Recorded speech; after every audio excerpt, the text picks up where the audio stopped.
एक बेहतर जिंदगी बनाने के लिए कुछ स्मार्ट और कह सकते हैं अनोखी रणनीतियों के बारे में जानना कैसा रहेगा।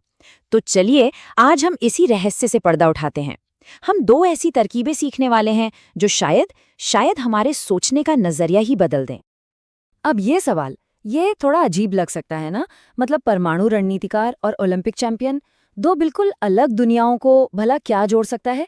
लेकिन यकीन मानिए, इसका जवाब हमें इंसानी बर्ताव के बारे में कुछ बहुत ही गहरा सिखाता है। तो चलिए पता लगाते हैं। तो इस रहस्य को सुलझाने के लिए चलिए पहली कहानी की तरफ चलते हैं। ये कहानी हमें ले जाती है कोल्ड वॉर यानी शीत युद्ध के उस तनाव भरे दौर में। एक ऐसा दौर जब दुनिया परमाणु युद्ध के बिल्कुल कगार पे खड़ी थी। और ये कहानी है एक राष्ट्रपति के सामने रखे गए एक बहुत ही भयानक विकल्प की। ये चौंकाने वाला सुझाव था रॉजर फिशर का। सोचिए, उनका प्रस्ताव क्या था कि मिसाइल लॉन्च करने से पहले राष्ट्रपति को अपने ही हाथों से एक कसाई के चाकू से उस स्वयंसेवक को मारना होगा जिसके सीने में वो परमाणु कोड्स लगाए गए हैं। कितना भयानक है ये सोचना भी। फिशर के इस भयानक से लगने वाले आइडिया के पीछे एक बहुत ही ठंडा, बहुत ही साफ तर्क था। देखिए, मकसद सिर्फ इतना था कि एक बटन दबाने के फैसले और उसकी जो भयानक हकीकत है उसके बीच की दूरी को खत्म कर दिया जाए। मतलब जब नतीजा इतना करीब हो, इतना पर्सनल हो, तो जाहिर है कोई भी ऐसा फैसला लेने से पहले 1000 बार सोचेगा। अब देखिए, इस कहानी से जो सिद्धांत निकल कर आता है ना, वो सिर्फ न्यूक्लियर वॉर तक ही सीमित नहीं है। ये तो हमारी रोजमर्रा की जिंदगी पर भी लागू होता है। असल में यही वो शक्तिशाली नियम है जो बुरी आदतों को तोड़ने में हमारी मदद कर सकता है। तो चलिए इस आइडिया को थोड़ा और गहराई से समझते हैं। तो सबसे जरूरी बात क्या है? जैसा कि जेम्स क्लियर अपनी किताब एटॉमिक हैबिट्स में भी बताते हैं, किसी भी बुरी आदत को तोड़ने का एक ही नियम है, उसके नतीजे को तुरंत अनसैटिस्फाइंग बना दो। देखिए, सिंपल है। हम वो काम बार बार करते हैं जिनसे फौरन खुशी मिलती है और उन कामों से बचते हैं जिनसे फौरन तकलीफ होती है। दर्द, सच कहें तो, एक बहुत ही असरदार टीचर है। 1 मिनट सोचिए, स्मोकिंग करना, जंक फूड खाना या फिर काम को टालते रहना, इन सब में एक बात कॉमन है। इनका जो फायदा है वो तुरंत मिलता है, आराम, मजा या टेंशन से थोड़ी देर की राहत। लेकिन इनकी सजा वो बहुत बाद में मिलती है। बीमारी, वजन बढ़ना या फिर फेलियर। हमारा दिमाग जो है ना, वो तुरंत मिलने वाले इनाम के लिए बना है। बस इसीलिए बुरी आदतें इतनी मजबूत होती हैं। तो सवाल यह है कि हम इस सिद्धांत का इस्तेमाल कैसे करें? जवाब है, एक हैबिट कॉन्ट्रैक्ट बनाकर। ये बस एक लिखित समझौता है जहां हम अपनी बुरी आदत के लिए एक तुरंत मिलने वाली सजा तय करते हैं। और सबसे जरूरी बात, इसे लागू करवाने के लिए दोस्तों या परिवार को भी शामिल करते हैं। ये समझ लीजिए कि ये रॉजर फिशर के उस आइडिया का एक पर्सनल और हाँ, काफी कम डरावना वर्जन है। ठीक है, तो ये तो हुई डिफेंसिव स्ट्रैटेजी, मतलब बुरी आदतों से कैसे बचें। लेकिन सिर्फ डिफेंस खेलने से तो काम नहीं चलेगा, है ना। हमें अच्छी आदतें बनाकर अटैक भी करना होगा। तो अब बात करते हैं ऑफेंसिव स्ट्रैटेजी की, यानी ऐसी अच्छी आदतें कैसे बनाएं जो हमारी नेचुरल ताकतों के साथ काम करें। और इसके लिए चलिए चलते हैं स्पोर्ट्स की दुनिया में, जहां हमारे पास एक और मजेदार कहानी है। यहाँ दो लेजेंड्स हैं। एक तरफ है माइकल फेल्प्स, स्विमिंग के किंग। दूसरी तरफ हिचाम अल गुएरोज, रनिंग के शहंशाह। अब देखिए, दोनों की हाइट में 7 इंच का फर्क है, जो कि काफी ज्यादा है। लेकिन सबसे हैरान करने वाली बात क्या है पता है? दोनों एक ही साइज की पैंट पहनते हैं। अब सवाल है, ऐसा कैसे हो सकता है? इसका राज उनके शरीर की बनावट में है।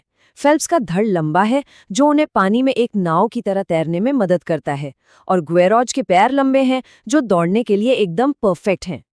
और ये उदाहरण हमें एक बहुत बड़ी बात सिखाता है। सफलता का मतलब सिर्फ कड़ी मेहनत नहीं है, इसका मतलब सही खेल चुनना भी है। एक ऐसा मैदान चुनना जहां हमारी नेचुरल काबिलियत हमें दूसरों से एक कदम आगे रखे। हमारे जीन्स हमारी किस्मत तय नहीं करते, नहीं, वो तो बस हमें ये बताते हैं कि हमारे लिए मौके कहाँ हैं, हम कहाँ चमक सकते हैं। तो अब सबसे बड़ा सवाल यही उठता है कि हम अपने लिए वो सही खेल कैसे खोजें? वो कौन सा मैदान है जहां हमारी नेचुरल टैलेंट हमें कामयाब बनाएगी? चलिए अब इसी सवाल का जवाब ढूंढते हैं। इसका एक तरीका है अपनी पर्सनैलिटी को समझना। साइकोलॉजिस्ट इसके लिए बिग 5 मॉडल का इस्तेमाल करते हैं। ये 5 मेन गुण हैं।